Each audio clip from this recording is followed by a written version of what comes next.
Our till system has to talk to our ordering system, has to talk to our labour system. And if they're not all talking and you've not got clean and accurate data, it's almost worse than nothing because you're making decisions based on data which is wrong.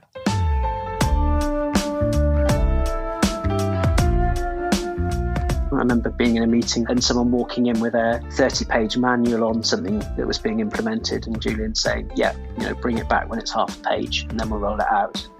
That's the kind of ruthless pursuit of simplicity that you need.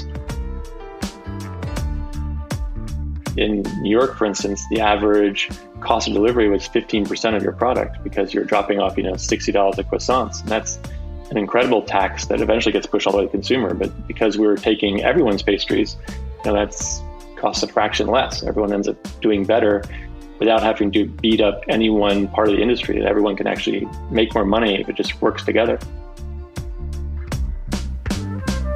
Hi, welcome to 5THWAVE podcast. I'm Jeffrey Young, Editor-in-Chief of coffee business magazine 5THWAVE. Whether you're an independent cafe operator, CEO of an international chain, each episode brings business lessons, inspiring stories, and lots of thought leadership. Today we're going to be looking at back-of-house technology for the hospitality sector and what tech building blocks cafes will need to scale from 1 to 2, 2 to 4, and beyond. We're going to be hearing from Dane, Atkinson, CEO of Odeko, about how independent cafes can benefit from the same technology that big coffee chains use, but at a reasonable cost. We'll hear from Joe Cripps, Managing Director of Trail, and learn how removing cognitive load from your team simultaneously lowers costs, increases revenues, while boosting customer service. But first up, we hear from David Abrahamovitch, CEO of Grind, who joins me here in Serendipity Studios. Grind is a London cafe chain that opened its doors in 2011 on Old Street with an iconic sign reading sex, coffee and rock and roll. It has since become a lifestyle brand with over 300 staff across 11 stores, serving breakfasts through to late-night cocktails.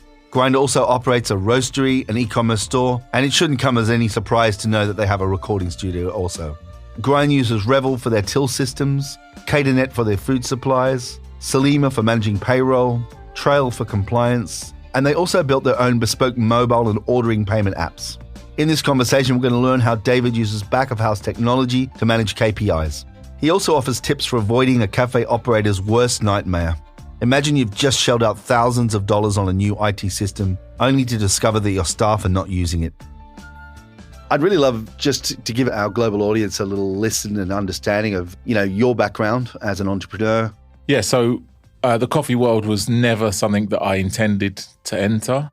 Some unfortunate circumstances led to me inheriting the family mobile phone business, which was by that point a single store retail unit on Old Street Roundabout. For those who are not familiar with London, that's kind of our version of Silicon Valley. And, I'd worked in there as a 12-year-old and a 13-year-old during the summer selling mobile phone cases to people as they came in. It'd been my dad's place. It had a lot of sentimental value to me. So I knew that I wanted to keep the building in some way or another. I decided to turn it into a kind of a cool coffee shop, and we put a cinema sign on the front, which has become a little bit of a landmark, and put a neon sign up and found the best baristas and machines we could, and that was the beginnings. Grind definitely looks like, one of those businesses that's very well organized, very well run. Thinking of that infrastructure that you've put into your business, what role has tech played? I was keen from the beginning to introduce as much tech as possible. We reinvested everything. So even in that first store, I kind of turned that into a bit of a blueprint where we strapped iPads to the coffee machines very early on to try and kind of make our own version of drive-through style technologies. We started investing in a proper loyalty scheme that was bespoke for us because hospitality is a fundamentally really complex business with a high number of staff compared to the levels of revenue and just many points of potential failure. If you look at the global success stories of the big chains and the McDonald's and the Starbucks, they have these systems absolutely nailed down where there is no room for any kind of error or interpretation. You have to have that mentality if you want to scale beyond a couple of stores. Which are the kind of systems do you think are absolutely indispensable? I think the ones that really kind of move the dial are the stuff around ordering and ultimately the things that define your coffee margin and your food margin and your beverage margin. Let's take the example of a smashed avocado. It's great. You look at it and you go, right, an avocado costs me £1.20 and a sourdough is this much per loaf, therefore it's this much per slice. This dish costs X. But in reality, what matters is, overall, how many avocados did I buy and how many portions of smashed avocado did I actually sell? What went in the floor? What was given away? So I think that whole piece is very important. And then, as I said, labor is just so important because, it's very expensive. And if you've got 10 people in a store stood around while you're doing a few £100 that hour in revenue, it doesn't make sense, right? You mentioned that ordering is one of the absolute key technologies that you need to get right. And did you see a reduction in your wastage or an improving of margins on food costs once you implemented a really good, robust system? Yeah, absolutely. We saw food margin grow significantly, which was the key purpose, really, because it's really challenging to deliver food at scale successfully when you're using high quality ingredients from decent suppliers. When we eventually got it right, and that required onboarding all of the suppliers onto our platform. So, our guys go shopping in each store, the head chef, effectively they go shopping on a platform and they say everything they need delivered the next day, and it fires that out automatically to all the suppliers. The suppliers receive that order through the same system, and then they fulfill it to your store the next morning, and then they bill you through the same system. So it gives you real control over that whole process, and having control over it can be the difference between a profitable store and not a profitable store. We're largely looking at back-of-house technology. What would you say the keys to, making technology a success across your business? Look, we've certainly had tech projects where we've signed off on something and it's actually never launched because along the way, the companies failed to actually do what they were supposed to do in the time frame they were supposed to do it. So you're not just buying the product, you're buying the team who supply you the product because they're going to have to customize it for you or help you integrate it with other things. Our till system has to talk to our ordering system, has to talk to our labor system. And if they're not all talking and you've not got clean and accurate data, then it's almost worse than nothing because you're making decisions based on data which is wrong. What are we going to expect from tech in hospitality moving forward? I think COVID has played a big part in accelerating tech. I mean, personally, scanning a QR code to get the menu on my phone, I think that sucks. I don't think anyone's going to miss that once that's gone. But I think it has definitely accelerated at table tech. We've had our staff using mobile tablets at the table for a while anyway, but we're accelerating that now just because of the efficiency of the whole thing. The debate about efficiency versus experience is one that has been going for ages. I think the most efficient possible thing is you walk in, you sit down, and your food and drinks are delivered instantly, almost without you having to tell anyone, right? But it's not much of an experience. But I think when you get the tech right, the tech is actually taking care of some of the heavy lifting because they don't have to scramble off to the fixed till terminal to plug the order through. They've already done it while you said it. And therefore, once the order is in, they can kind of hang out for a second and say, how's your day? How's it going? Is there anything else that I can get you? How do you get your staff to embrace this tech? Obviously, without the people using it. We have a nice little anecdote about this, actually. When we first put in the till system that we use now, I think we had one store. So I literally built the menus in the back end myself, and I discovered that it had this kind of drive-through style technology in it where you could basically get an iPad and instead of the coffee orders coming out of a ticket printer where, you get a little piece of paper that says flat white on it, it could go to the screen. And I was like, this is interesting, let me try it. And I literally got an iPad and rigged it up in parallel to the printer. So the flat white for Jeffrey was going both to the screen and to the printer. And, I was doing this behind the counter. The phone rang or something happened or I got bored and I walked away and I walked out. And I just left the iPad there. And I came back. The printer was on the floor with like this giant trail of paper that obviously no one had looked at and touched. And the iPad was like propped up on top of the coffee machine with like rubber bands holding it in place. I didn't even tell the team at the time about this iPad thing. They had just basically seen it on the side, figured out what was going on and thought, this is cool, and just moved over to it. And I'd imagined I was going to have this big thing where I had to sit everyone down and say, guys, we're not going to use the printer anymore. We're going to use the iPad. And I think the answer is that when you get it right and when it's like nice and simple and it's well thought through, you don't have to try that hard to make people using it because it actually makes their life easier. And as soon as you're at the point where it's making their lives harder, you've kind of got it wrong. Well, that's fantastic. Thanks so much to David Abrahamovitch, CEO and founder of Grind. Pleasure. Thank you for having me. Let's turn our attention now to Joe Cripps, Managing Director of Trail. Trail is a technology platform that turns complex admin into simple checklists for hospitality businesses of all sizes. This in turn helps staff spend more time doing what they love, offering great customer service. Joe spent his early career building back-of-house technology with 4th Hospitality and later embedding IT systems within retail food chains such as Pret-a-Manger and Ep3.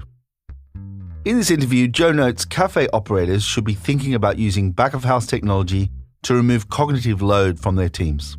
This will both reduce costs while also growing revenue. So welcome, I'm here with Joe Cripps, who's the founder of Trail app. Welcome, Joe. Great to be here. So I wonder if you give us a little bit of a mental whiz through the Trail app. If I was to log in now, what would I see?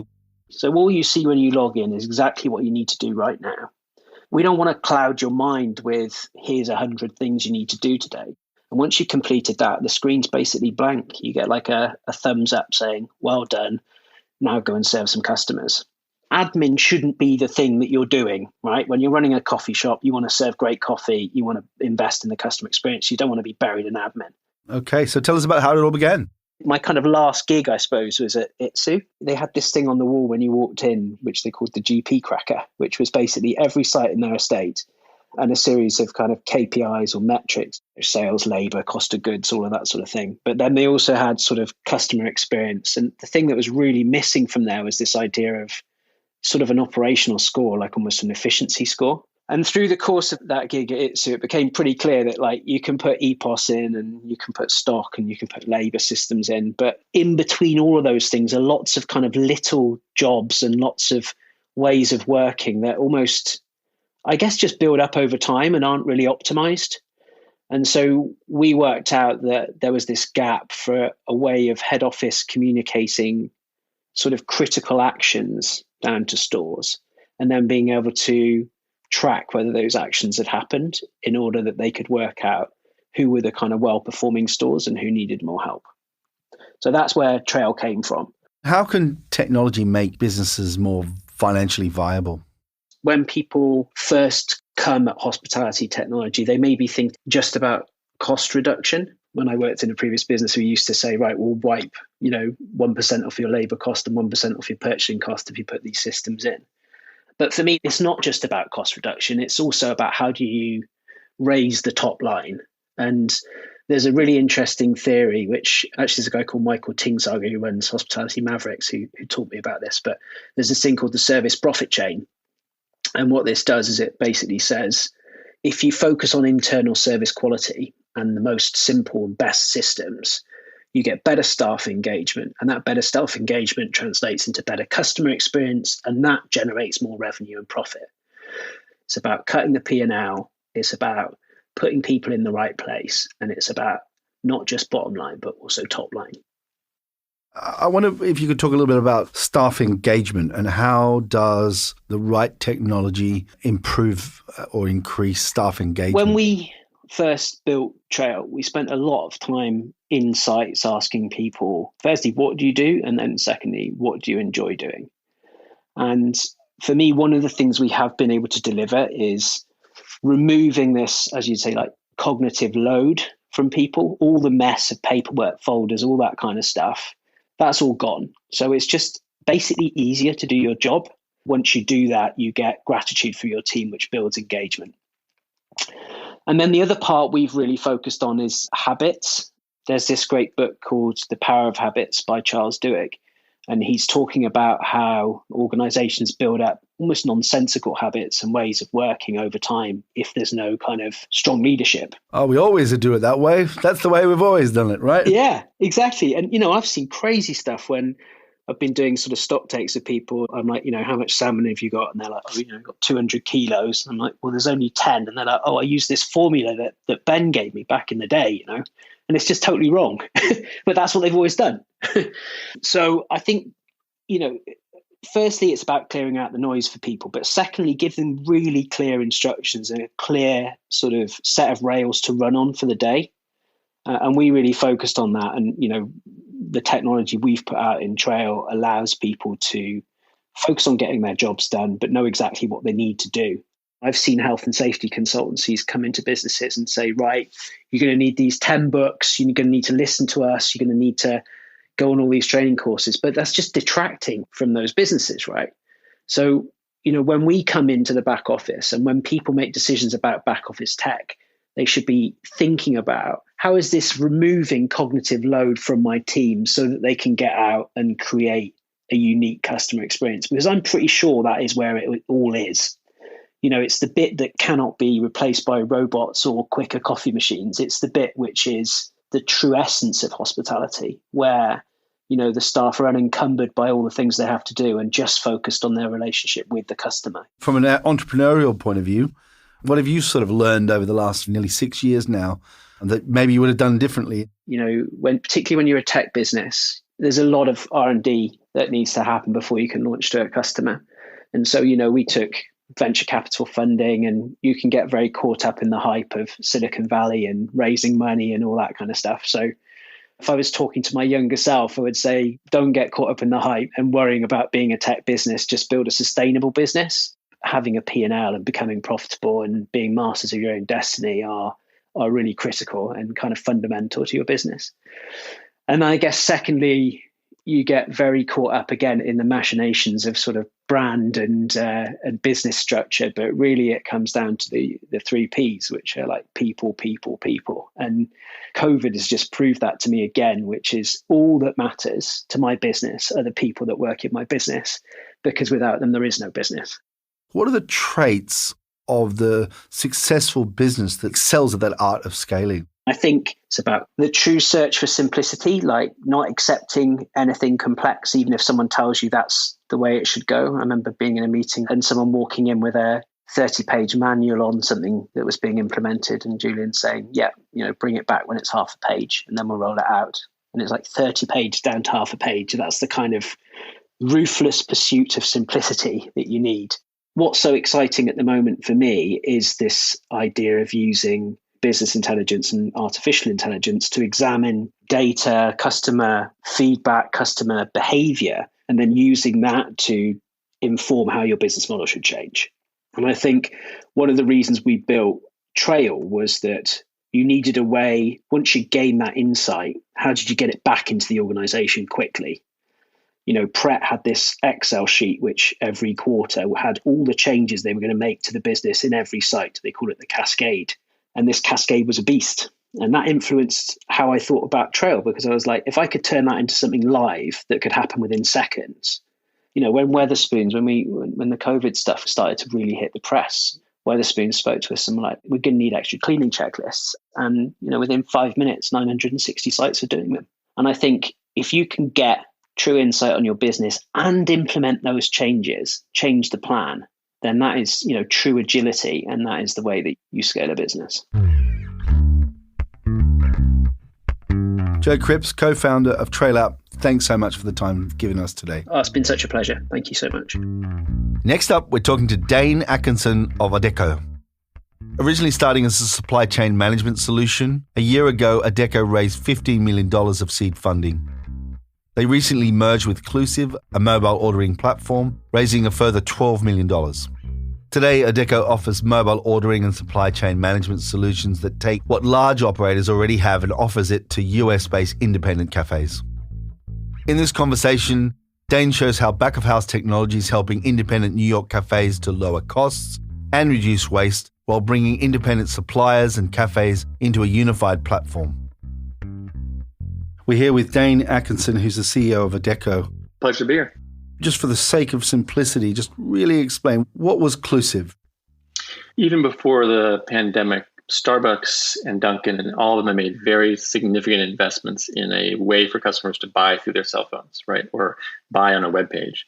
And the small operator, you rarely could get the budget to build their own tech stack. And in many cases, they were using parties that were really expensive, that would charge, 20, 30% of the transaction, which for an operator, a coffee shop just never makes sense, right? So Clusive was born with the idea that everyone should have a simple platform that really highlights the specialty community, that lets people find shops and then purchase, through another method as well. Dane, could you tell me a little bit about how Odeko works? So instead of trying to stock a store for the future weeks, the way our model works is that we bring you exactly what you need for the next 2 days. And because we've taken out the inefficiency in the system, our products tend to end up being 30% cheaper than they are traditionally for an independent shop. So the baker doesn't have to pay for their own trucks and their own drivers. And rather than having 6 trucks drive into your shop every day and often disrupting your business, they all come to our cross docks and then we drop off in the middle of the night. So the idea is to use an incredible amount of technology to do a very old school thing where you get just the right products on your shelves at a lot cheaper price than you did traditionally. And then it's coupled with all the data stuff. So you get analytics on, what your utilization is, what your attachment rate is, what products are selling, which vendors are very profitable for you, and the opportunity to discover as well. So you can see other brands that are maybe local, other cheese makers or grab and goes or things that really help you diversify your shelf so that you have a chance to potentially make more money, especially these days. What do you think the benefits that technology can bring to small coffee shop operations? We think the advantage the giant enterprises have is mostly in technology and the ability to build systems that allow them to operate much more efficiently. So the lack of technology is an incredible headwind to push into as a small business operator. And if you can get technology that makes a difference, it can change the outcome of your company. It can take you from 1 store to 10 locations or, 3 points in profit to 15 points in profit. And we look at large-scale businesses like Starbucks.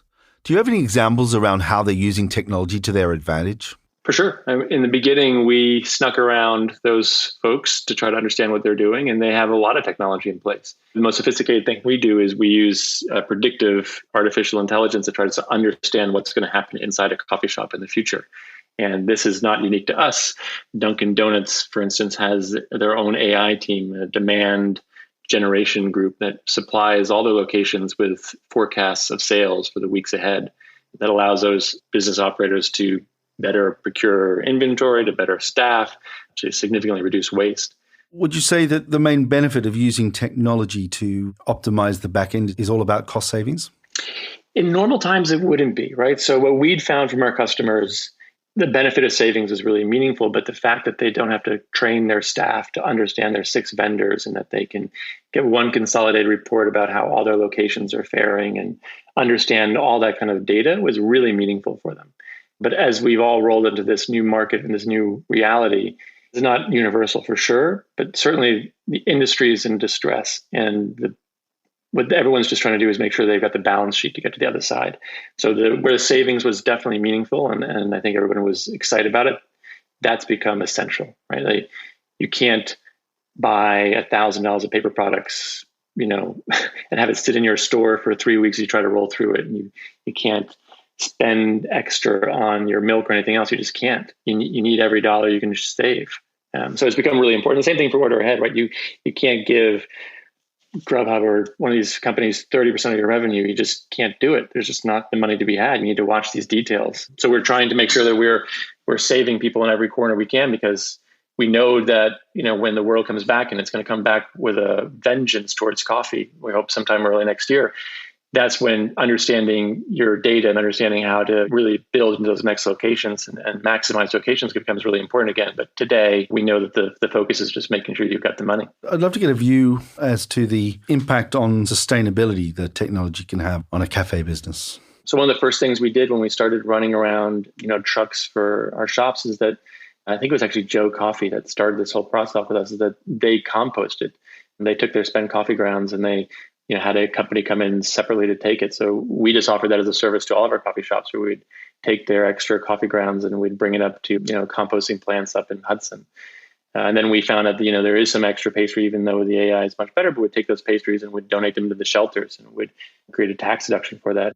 Instead of having, a separate truck drive into a Joe Coffee shop every night and pull it back out, our trucks just take it on the way back out So it's kind of that empty airplane scenario. So it becomes much more efficient environmentally as well for the shops. Yeah, it looks to me like technology is a huge opportunity for coffee shops to increase their sustainability credentials. Yeah, I mean, the thing is, like, what blew our mind was the coffee shops, they want to find local industry. They want to help other small businesses. They want to find the best croissant that there is in the land. And the challenge was for the person making the scones is they had to figure out the logistics to get them to the coffee shops at night. And they had to find out how to run their accounts payable. And what we discovered is that actually, once you have an infrastructure that everybody can lean against, we're having new bakers that jump in and just all I have to do is get to our cross-dock, and then, hundreds of locations, for instance, in New York City are suddenly available to them to, can now have that item as part of their thing. And they actually make more money because in New York, for instance, the average cost of delivery was 15% of your product because you're dropping off, $60 a croissants. And that's an incredible tax that eventually gets pushed all the way to the consumer. But because we're taking everyone's pastries, that's costs a fraction less. Everyone ends up doing better without having to beat up any one part of the industry. That everyone can actually make more money if it just works together. If you could give us a little bit of a vision of what you think the future of technology is going to be in coffee shops. Food is going to certainly come under distress as the world goes through its transition through climate change and everything else, that there really isn't room for a huge amount of waste, and there really isn't room for people not to play a part in the macro system. And technology should be a big part of illuminating where the opportunities are and making sure that people don't overorder. And one of the things that broke our heart was just watching how the farms would never know what the coffee shop actually wanted to order. They would produce a certain amount of milk and the distributor would never know. Everyone in the system was just guessing. And you would see waste at every layer where they're just literally throwing food out. That doesn't have to happen. That just is better communication between the different parts so that people can make what's actually necessary. Thank you, Dane, for all the time you've given us here today. Thank you, Jeffrey. And it's a real pleasure to connect again. And that's all for this week's Fifth Wave podcast. If you have any feedback, we'd love to hear your thoughts at worldcoffeeportal/5THWAVE. Fire, fire. This podcast was recorded in the one and only Serendipity Studios in glorious Camden, North London. It was produced by myself, Jeffrey Young, the World Coffee Portal team, James Harper of Filter Productions, and sound engineering by Chris Brister.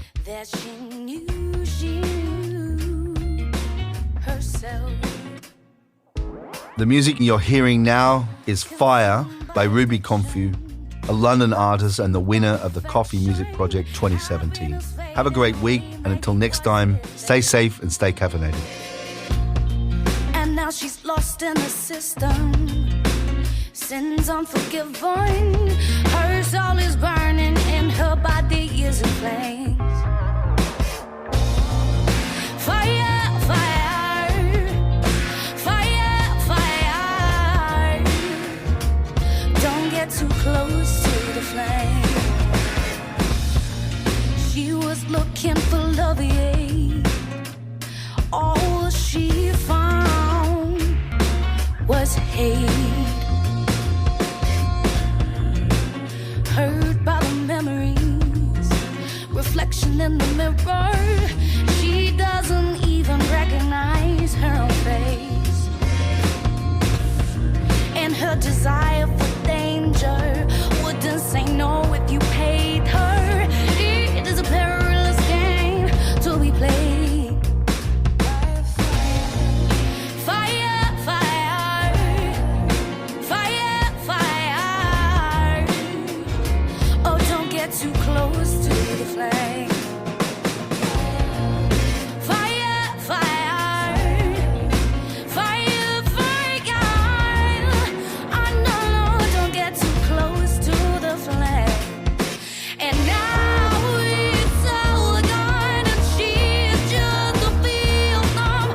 She can't feel anything anymore. It tastes so wrong, no longer in a kingdom, demolished by the war she has braved.